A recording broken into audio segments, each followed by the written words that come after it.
Good afternoon, everyone. Welcome to this panel on fostering human and biodiversity relationships. My name is Clare Press, and I'm the presenter of the Wardrobe Crisis podcast on sustainable fashion. I'm really excited to be here to moderate this discussion, which is on such an important topic. We're going to be talking all about the Amazon, about its extraordinary biodiversity and rainforest, and asking how is fashion linked to this, and what can fashion do about protecting and restoring it. A report last year concluded that deforestation caused by cattle ranching in the Amazon rainforest accounts for almost 2% of global CO2 emissions annually. Now, talking of emissions, and we're going to unpack this a little bit, perhaps we've grown too used to prioritising climate and emissions in our conversations around fashion and sustainability at the neglect of talking about biodiversity. Meriem, we're going to chat about that. You're no doubt familiar with the IPCC reports, but are you watching the developments with IPBES? The ninth assessment, I believe, is due out next week or early July. And just last week, of course, the EU announced a proposal for a new nature restoration law here in Europe. So it's a hot topic. We're joined by four wonderful speakers. Meriem Bouamrane, who is head of research and the policy section at MAB, Man and the Biosphere Programme at UNESCO. Alexandre Capelli, who is LVMH Group's environmental deputy director. And, of course, Flavia Amadou, CEO of Amadou Amazonian Materials and Design. And we're also joined on by link, are we? I hope. Oh, yes, fantastic. We are also joined by one of Brazil's leading forestry and environmental and sustainable development experts, Virgilio Viana, who is Director General of the Amazonas Sustainability Foundation, FAS. Welcome. Thank you for joining us virtually. Okay. Meriem, I'm going to start with you. I mentioned that we seem to prioritize discussions on climate action. Are we doing that and ignoring what's going on with biodiversity, and why might that be? Why has the industry been slower to push biodiversity up the agenda? Thank you very much, and good afternoon to everybody. Because it's a complex scientific term, biodiversity, and it's difficult to grasp what it is. And basically, it's all about interactions. And you don't understand well what is the impact of the loss of biodiversity in our daily life. Because it's interactions from genes to species, to ecosystems where we live, so like tropical forest that we're going to talk about in the Amazon. But for example, I can take an example from where I come from, just arrived this morning from France. Biodiversity is about all the microorganisms that you have in the soils, for example. And those microorganisms in the soils, then they are nourishing the insects, and the insects are going to make the soil very fertile for the grass to grow, and then the cow that is going to eat the grass, and then from this cow you have the milk, and with the milk you can do cheese, and then with the cheese the man, are the only one who can transform this milk coming from all these different interactions that I have very quickly showed. Then you have the cheese that you can eat as a human species. And we are part of nature, we human beings, and we are completely interdependent with the other species, but so often we don't see them. And we don't see, for example, the IPBES report that you have mentioned in 2019 demonstrated that we are losing up to 75% of insects. And they are crucial in making the soils where we grow our food alive. And if we don't have soils alive, we won't be able to survive. So this is how crucial it is. And now we are getting more and more, and the scientists are working together. So the IPBES scientists from this platform with the IPCC scientists, they are working together, they are doing a joint report because it's completely linked. The issue of climate change and biodiversity are linked. There are feedbacks. If we don't have rich ecosystem, we don't have resilience, we cannot adapt to climate change, we are increasing our vulnerability, and we are increasing the risk that we have to face extreme difficulties like we are observing today. So this is vital to work both, and in UNESCO we work on both at the same time. Just on the Amazon, what do we stand to lose? Could you storytell a bit about I mentioned the rich and extraordinary biodiversity in the forest, but what would we lose when we lose the forest? Well, it's absolutely vital, the Amazon, because it's representing around 40% of the humid forest and also 25% of the species. And this is where you have the most diverse fish among all the lake ecosystems and wetlands. You have people living there, indigenous communities that are really rich also in knowledge and know-how. And it's said by the scientists now, it's an evidence that it's a typical ecosystem.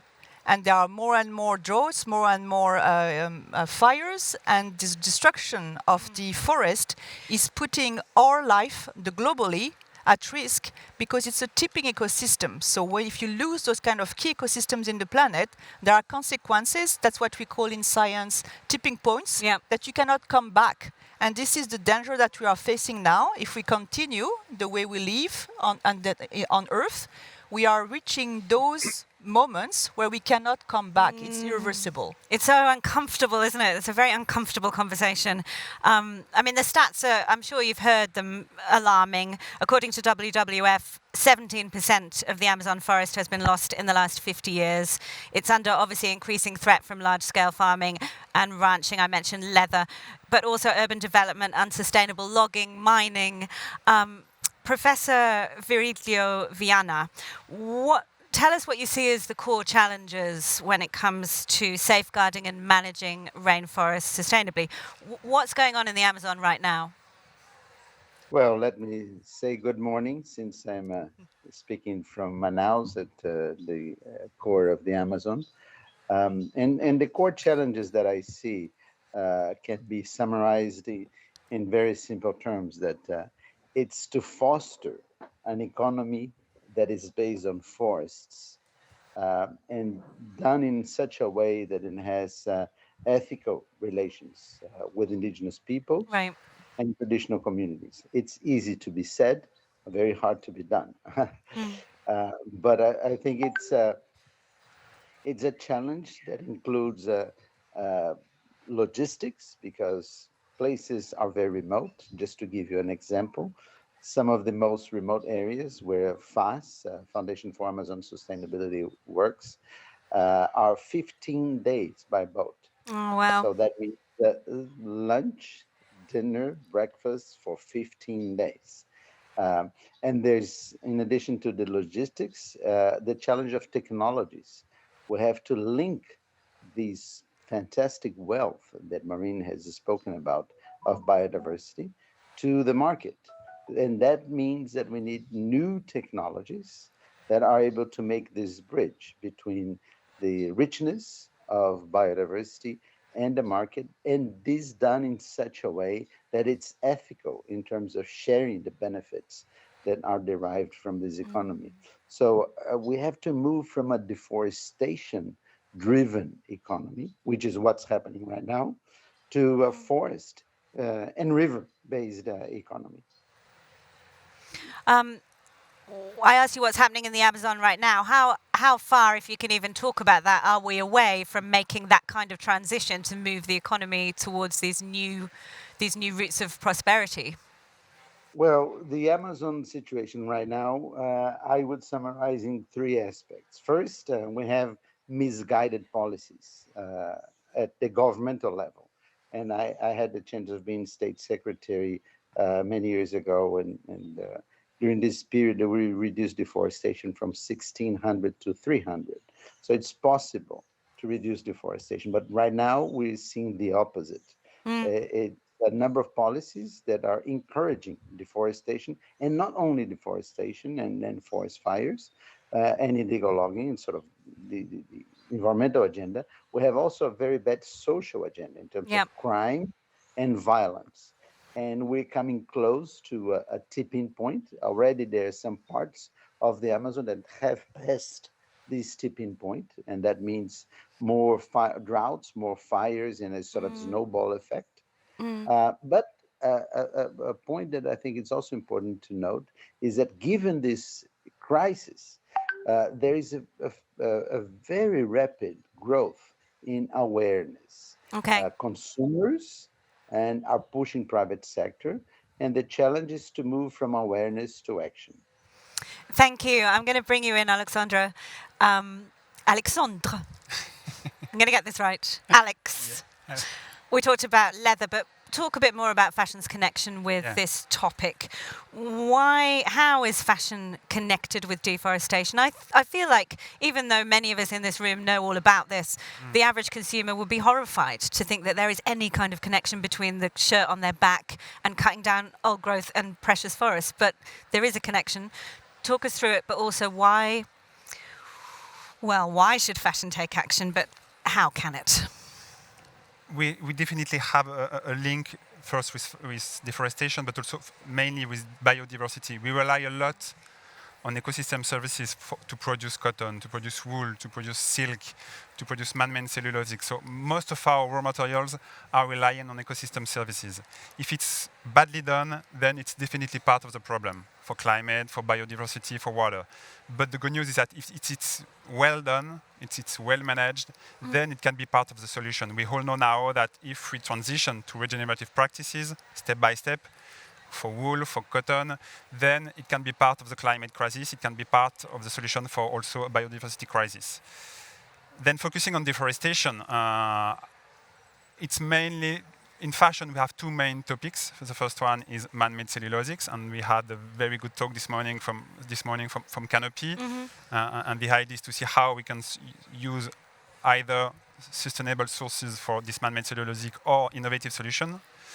And also leather, even if talking about LVMH, I will come back to that later, but we have very few leather from South America, and we have banned leather from South America, but some skin are still coming from South America and are definitely part of deforestation. And we also have these soy topics to feed the animals. And sometimes the feed, even for European or American animals, are coming from South America. So if we want to tackle this topic of deforestation, then we have three main topics. Yes, the first one is man-made cellulosic, the second one is leather, and the third one is feed. But then I would also like to say that, of course, it's an environmental topic, but we must not forget that behind these environmental topics, there is also farmers. There are also farmers, there are also families, local communities, and we must collaborate with these local people, local communities to find a solution. It won't be well managed from London or Paris or New York behind our screen. We really need to integrate all this social and cultural dimension. Thank you for raising that, Flavio. I know you're passionate about this, but when we talk about biodiversity loss, we think animals and trees. No, obviously we need to center the role of communities. You're working in Brazil. Do you want to talk a little bit to us about the importance of making our policies, our approaches, and our work human-centric, and what you're doing with communities there in the Amazon? Yes, thank you so much. I think the work now coming back to all the talks, we speak about interdependency, about the bioeconomy, which is related to the biodiversity in the Amazon rainforest. So the communities, the work of communities in the Amazon rainforest is, and for me with rubber, which is a very important product locally, is a very good example how communities can have a role as guardians of the Amazon rainforest. So if they can make a living in a sustainable way from the products that the Amazon rainforest provides, then they are also the guardians. They are one of the big problems is also the pressure that these communities suffer, and it is very related to options, economic options that they have. So what we have been working with our aim is always to bring a possibility of income generation, integrating women to the production chains, improving these production chains in the rainforest, using traditional products, traditional ways of harvesting the rainforest, and also to have having this interdependency between the economics, the social, the environmental. So that is, I believe that is a real path Yeah. also to preserve, to conserve the Amazon rainforest. Absolutely. I mean, listening to Alex say we can't solve this from behind a screen in Paris or Milan. We also have, I think, a sort of smug tendency from a Eurocentric or North American perspective to be like, oh, don't cut down the precious forest. We need it for our common humanity. But let's remember that it's not up to us to tell people how they can look for their own prosperity, how they're going to feed their families. There's something actually a bit, there's a power imbalance in the way Exactly. that somehow we frame this conversation, I think. How do we solve it, Flavia? Yeah, so I think it's a very good way. So as Professor Vigilio mentioned, there are lots of conscience about the products, and there are also I've been saying that sustainability is also loads about innovating. It's loads about researching and bringing back knowledge. So, for example, the materials that we work with are all social innovation because they represent changes in the method that people do and produce their materials. The raw material keeps being the raw material from the rainforest. They have all the care with the rainforest, but the final product is a much better product in terms of, the income that they have, the labor, all this process. So it's a way. It's not all the solution, but working with these communities and give them alternatives is a way to help to preserve large areas. Let's the also note for rainforest. everybody here that we spoke before about how wonderful and how much we would love to actually hear from Indigenous community voices on this panel, but internet connections, logistics make it not as easy as you might think it would be. So No, we're grateful not to at have all. you talking about the work that you do with them, but obviously part of this is about, I don't want to say giving voice, that's even worse, but making space to make sure that the right voices are heard and that we're not Yeah. always talking on behalf of, right? Exactly. Yeah, we would love to bring them. Thank you. Okay, Thank you so much. Virgilio, do you want to tell us about the work of FAS, the agroforestry projects that you're working on there with communities? How do they allow for communities to make good incomes and find a way forwards that's going to allow economic empowerment? Well, Claire, let me first say that the question that you posed to Flavia is an excellent one. There's a power imbalance, Right. and there's a Eurocentric or a northern view that oftentimes does not consider as legitimate the aspirations of prosperity of people that live in the Amazon. So I just want to stress that that's a very good point that you raised. And if we had time, we would have a great subject to Yeah. go deeper into that. But the work that we do here, we are a Brazilian organization. We are based here in the Amazon. We're the largest civil society organization based in the Amazon. And we work with hands-on. We do just a little bit of advocacy, but we work with 582 communities spread out in the middle of the remote areas of the Amazon. And our approach is what I call a people-centered approach. There's a lot of discussion about nature-based solutions, and you mentioned that in your introductory remarks. And my contribution to this international debate is that we have to have people-centered approach to deliver nature-based solutions. So we have to tackle poverty at the same time that we tackle greenhouse gas emissions. And our work is based on a social technology that has been developed by FAS itself, and it's very much of a bottom-up approach. We don't go and tell people what to do, but rather we work together with them to co-design what are the most relevant activities for them. And one of our mantras is to take care of people that take care of the rainforest. And Yep. from an economic perspective, is to make forests worth more standing than cut, which was a concept that we developed many years ago here in Amazonas state. And there are many cases, Claire, of success stories. So another point I'd like to make is linking to Pope Francis, that we have to keep hope alive. That is a message that Pope Francis always tells us to Mm. stress. So there are good examples, not only bad stories about fires and crime and Yeah. so on. There are a lot of very good cases. For example, there's the case of pirarucu fish management, which is a huge fish, has a wonderful meat, it's sustainably managed, and the leather is just fantastic.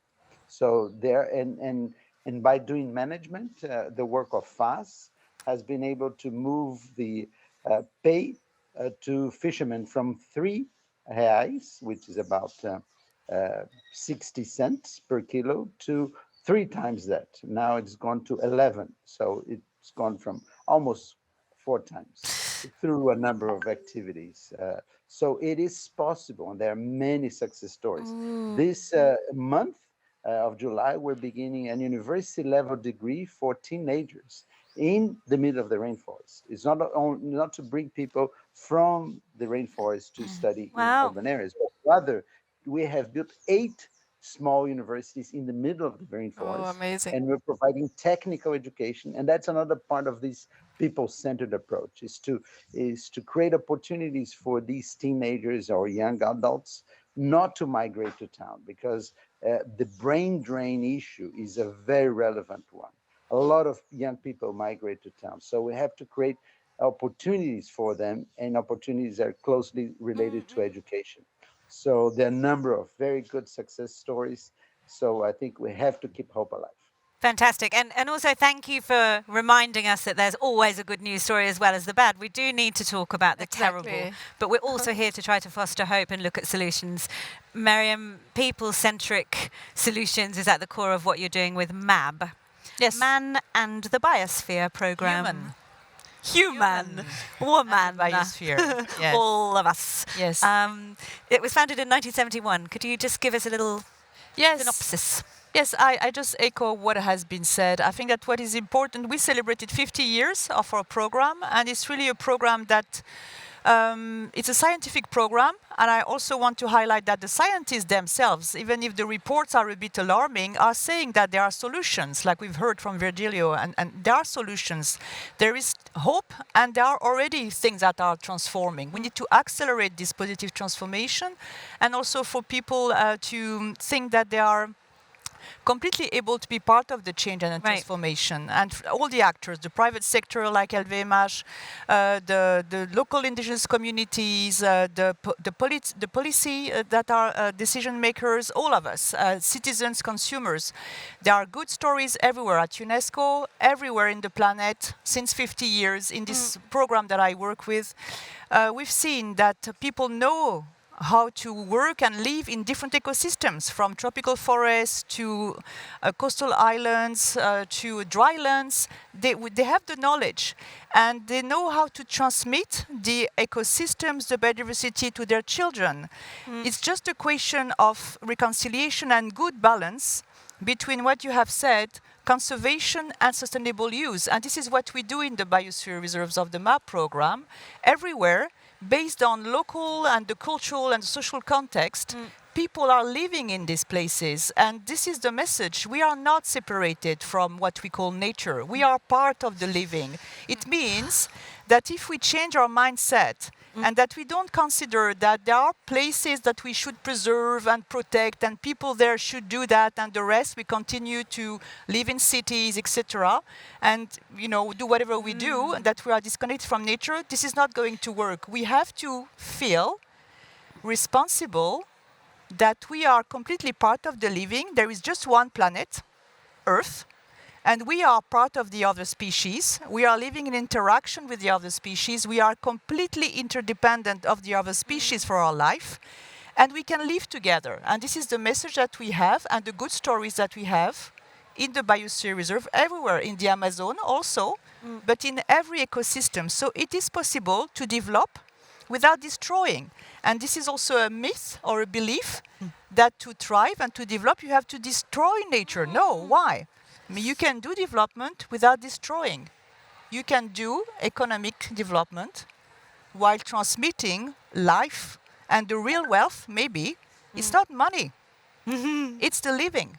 There's so much in what you just said that I wanted to ask you about reciprocity, and I will, but let's just come back to that story of separation that you described.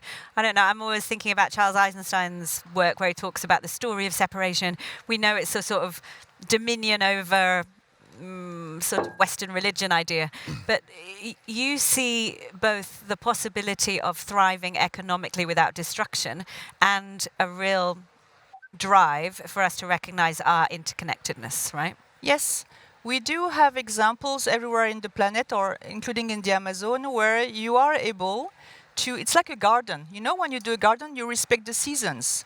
You don't want to rush and to have tomatoes when it's not the good season. So it's the same. You have to respect the rhythm and the potential for nature to develop and to grow and then to give the fruits. So I think that this is what we have forgotten. We have forgotten to be connected to the different seasons of life and to the different seasons of nature. So sometimes you just have to let the garden grow and you don't do anything. Sometimes you have to help and cut some trees, or, my grandparents were farmers, and there are some seasons in for the animals. So this is what we need to remember, and also to listen to nature and to the rhythm. And this is what lots of local communities do. They know the sound. You know, for the climate change, for example, and biodiversity, some of our people in the biosphere reserve, they observe nature. So they know that the climate is going to be different, or it's going to be very hot, because they can see that one of the species is not coming, or it's reducing its population. So that's just common sense observation, listening, looking, observing of what nature is saying to us. And now nature, what we call nature, is giving us lots of signs that something has to be changed. Are we going to listen, and are we going to act? I'm mindful of time. I'm going to come back to everyone about reciprocity, but Alex, how can business, there's a tension there, isn't there, between business stepping in with its profit and growth kind of agenda, and then these more philosophical and grounded ideas of being connected.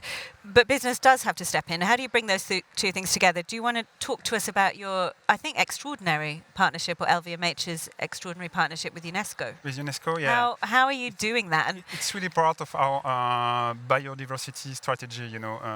Very quickly, we have a biodiversity strategy. It's main upon three main pillars. And the first one is probably the most challenging, is measure.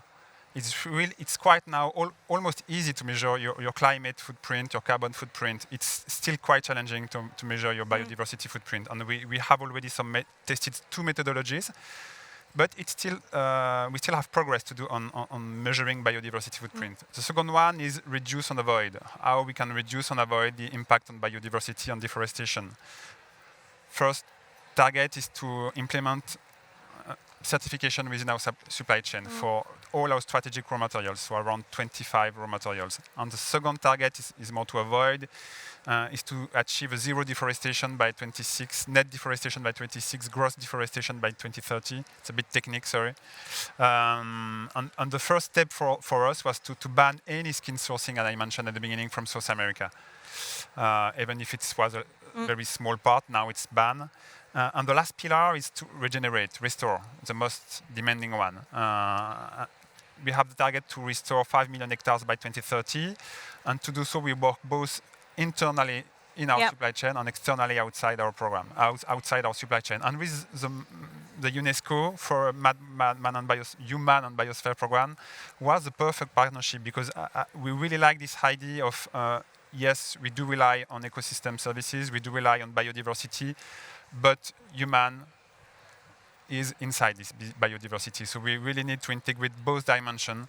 And the Human and Biosphere program is the best program for us to have this multidimensional approach. So yes, it's quite successful. Yeah. Really briefly though, do we need to also get business to start thinking about philosophy, about purpose, about responsibility to future generations? Yeah, when we look... Just really quickly. Yeah, very quickly. When you look at internally, we are in the fashion event, I would talk about the designers. There is a huge shift when I look at the designer even 10 years ago, and now the students at Central St. Martin's in London, for instance, they totally shift their mind. So yes, I'm quite confident that they and designer, they are the key, at the heart in a fashion brand. So I'm quite optimistic that they will change and shift the model, because they are super committed. Flavia, let's talk about what you're actually doing with Amazonian materials and design. Talk about some of the materials that you're producing and tell us about the role that, give us that case study about how growing rubber in these forests on the edge of the primary forest can actually change this story. So we have been developing different kinds, as I said, different kinds of new rubber to apply to fashion. And now we have lots of new materials that you can see there. Are these earrings those? Yes, natural rubber. Wild rubber from the Amazon rainforest. And the biggest difference of the wild rubber is that because they grow wildly in the rainforest. And because of these communities who live there, like in very little farms, they have all these rainforests around and they take care of these areas. So they can have rubber, acai, and other products from the rainforest. And now we have a new strategy that also came with the pandemic and some difficulties of communication and logistics. And that is to work with communities who have wild areas, but also have small plantations of agroforestries. What happened some 20 years ago, about that, 15 years ago, there were some programs to restore the rainforest through agroforestries, where these communities could have an economic income from these native species. However, they haven't been valued at the moment. And as in they're not elevated to the level that we want to protect the primary rainforest. Exactly. There's not enough there are not or incentives right. to protect these areas, only the wild areas. And what we perceived is that these areas work like a barrier to deforestation. So, for example, the communities also, usually they have animals and cattle, but and if they don't have an income from these areas, and then the rainforest, they will chop down all the these areas. So what we want to do now, and we are beginning to work, is to value these areas as well as the wild areas. So we keep them alive and we keep reforestating them. So our mission for 3 to 5 years is to not only to have the products of these areas, but also to reforestate and grow these areas. Okay. Professor Virgilio, when you listen to some of the solutions that are being put forward by fashion, and you see us up here on this stage, what's your reaction? And also, what do you hear from communities? What do you think they would like us to focus on right now as we sum up? Well, first of all, I think we have to always remind ourselves of that point that you made earlier, that there's a power imbalance. Yeah. There's hypocrisy. So it's essential to consider as legitimate aspirations prosperity for those that live in the Amazon. There are also philosophical contributions in addition to products. For example, the concept of buen vivir of indigenous peoples, the concept of happiness. And I think it's very important to engage local communities truly, because there are different ways of engagement. Some types of engagement are sort of cosmetic, so it's important to have really empowerment participation in all stages of whatever process is being put in action, from the design to action and to evaluation of what is being done. So this is one of the key lessons learned from our experience over 15 years at FAS here, is that it's fantastic when we are really able to empower local communities so that they participate actively in the decision-making process, not only providing their knowledge, but also being heard. So that is, I think, one of the key lessons that I think are very important. I think the fashion industry has a fantastic opportunity because it creates concepts, it's innovative, it's very open to creative solutions. So I think it's an ideal type of partnership because in some extent, uh, we should not be producing commodities like soybeans and cattle as the only way. But rather, I think we have to have sort of a luxury type of approach to products that cannot be produced in a massive scale. So we're not talking about billions of tons of seeds, but rather, small quantities that are produced by indigenous peoples that are managed in a very careful way and in a way that it's really sustainable, because not always products that come from the rainforest are sustainably produced. We have to look at the ecology of each species so as to make sure that whatever is being harvested is done in an ecologically sustainable way. Uh, and let me finish with another call for hope.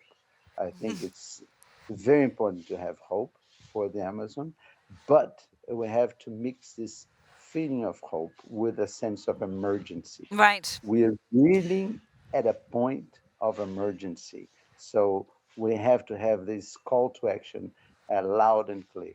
Okay, hope and emergency. We've got 7 minutes and 15 seconds left to take your questions. I've got more questions, but who would like to ask a question of our fantastic panel? Just raise your hand and we'll come to you with a mic. Otherwise, am I missing anyone? Just jump out of your chair if you want to ask a question. Otherwise, I'm going to ask you, Meriem, about the role of legislation. We've heard about the role of brands and about the importance of centering indigenous voices, but I mentioned at the beginning that the EU is now considering this new biodiversity-centric nature law. That's in the EU. What role do you see as legislation having globally and perhaps in the Amazon? And please, if you have questions, jump up and wave at me. We want to hear from you. Yes, I think that it's another tool, legislation, and it's important to have such tools at the national level, international level. So there is a commitment from the nations and the enterprise. I think that unfortunately some of the finance or bank community or enterprise are waiting for legislation to act, and some others are not. And that what we need now is champions that, and I think that this is what we have around us, where people are not waiting for legislation to act because they are feeling that there is an emergency, like we have said, and that there is a dependency on biodiversity for our life, for our business, for our family, for our children. And so I think that a mixture of knowledge, science, practicality, business, and legislation, it's the summary is that everybody needs to be involved, everybody needs to be part of the solution, And there are very interesting development in legislation. Now, for the first time, Virgilio was referring to Buen Vivir, but there are some laws now in New Zealand or in Latin America that recognize the rights of nature, of some rivers to exist, not to be protected. And I think this is a big shift in the fact that it's not only humans that are making laws for themselves, but also that there is other species that have the right to be there. So that's also interesting in the mental shift of what we are going through these days. Absolutely, Alex. Just one comment on that. Regulation is absolutely key and we need it, definitely. But also education. I fully agree on education. Education is really the key everywhere in the world on this topic especially. And we are still missing that, I think, in every kind of school. But we have some good news, and one of the good news is from London, by the way. It's from Central St. Martin's. They are just launching next year an MA regenerative design, which for me is, I think it's a first in the world. So it's quite a good news that some schools are starting to implement very, very ambitious program. But yes, I would say education. Education will be really, really key within the next decades. Thank you. Oh, yes, please. Can we get a mic? Thank you. Sorry, I'm just shouted and forgot that I'm in your ears. Apologies. It's a new way. Yes, please. Thanks very much. Christopher Stopes from the Global Organic Textile Standard. And I wanted to ask if the panel had come across the crime of ecocide, and which is a crime against nature as opposed to against humanity. And if you had any comments on whether that might act as a regulatory sort of baseline. I don't hear. Can you put the mic close up? Sorry, was that not close enough? Is that I heard you say the crime of ecocide. Ecocide. Just repeat it, please. If the panel heard of ecocide, and what they think that could do to underpin a regulatory change that maybe we need, because essentially we're committing crimes against nature, which is obviously an international issue. Thank you. It's a good question. It's a very technical question. Obviously, there was a landmark case a few years ago around ecocide law, and I know that certain environmentalist groups are pushing for this to rise up the agenda, and maybe that will alter our outlook legislatively. I'm not convinced. It seems like a long... Meriem, do you have thoughts on this? Well, yeah, I think that this is... It's part of the thinking that there are things that are beyond, that humans are not above everything. Right. And that if we do legislation and regulation, usually it's done by humans, for humans, and there is something that is different now where we do recognize that we are not the only living species on Earth, and that even, again, not only animals, because I know for in some countries now, suffering, animals were considered as objects, even recently, like object, they don't have... No sentience. Exactly. Right. But now even we do recognize that some parts of the ecosystems, like I mentioned, rivers or mountains, are alive, are sacred. So I think this is part of a big shift of mentality that to reconsider our role, our responsibility, our place on Earth, and that we do behave and we do live on Earth, not being absolutely dominant and destroying everything, but thinking that what we do has an impact on other species and that we want to live as much happiness and love as possible that we can. And this is what we do in our families, and why not consider that we are living in a more global family with other cousins that are not maybe looking humans, but that are from other species, including vegetables. Great question, thank you. I said I wasn't convinced, as in I'm not convinced we'll get there soon, when you think how slow we've been to legislate against things that are perhaps easier. We've got time for one more question. Does anyone want to snap this one up? Otherwise... There's one here. Yes, there's a lady in the back there with a hand up there, thank you. We've only got a minute, so make it snappy. Yes, just a quick question. It's more in terms of fashion brands. Just raise it up a bit. Thank you. More in terms of fashion brands. Do we see in the future more smaller brands thriving because it's much easier to follow the whole production process to make sure things are produced in a certain way? Or do we think we still are going to have these big conglomerates, and how can these change their way in a fast way. Okay, thank you. Great question. We've only got a few minutes. LVMH going anywhere anytime soon? Yeah, No. as LVMH, no, you want me to answer? Yeah. As LVMH, I can answer. Yeah, we are quite a big group composed of, for fashion, it's 75 brands. But in fashion, it's only 15 brands. From a very big one as Louis Vuitton to a very small one as Patou. And Patou, for instance, is a very small fashion brand in Paris. Is very committed into sustainability. But at the same time, you know, it's quite funny because if I had to mention two of our best committed brands, I would mention probably the smallest and the biggest. So it's not that black and white, you know, to say when you are too big, you can't be agile. Okay, but you have more leverage probably, and when you are small, you can be more agile and react far faster. But sometimes you are missing some means and for finance. So it depends. For me, I would rather say that it's probably more challenging for the medium brands. I would say it's far easier for the biggest and the smaller, but in the middle, it's not that easy sometimes because that's my feeling. I really don't relish this role, which is to tell everyone to stop talking. We are all 53 seconds over time. I'm going to encourage you to go and talk with Flavia, who has a beautiful stand over there where she can tell you and storytell more about the amazing products that she makes in the Amazon. I know that LVMH has got four stands. Yeah. Lots of stands where you can find out more about what's happening with the UNESCO partnership. But there are so many incredible brands here that will be able to tell you stories about how they're trying to preserve biodiversity. Thank you so very much for our panelists for joining us. Thank you, Virgilio. Thank you, thank you, Alexandre. Thank you, Meriem. Thank you. Thank you, Flavia. Thank you. Thank Claire. you. Thanks everyone for joining us. Thank you.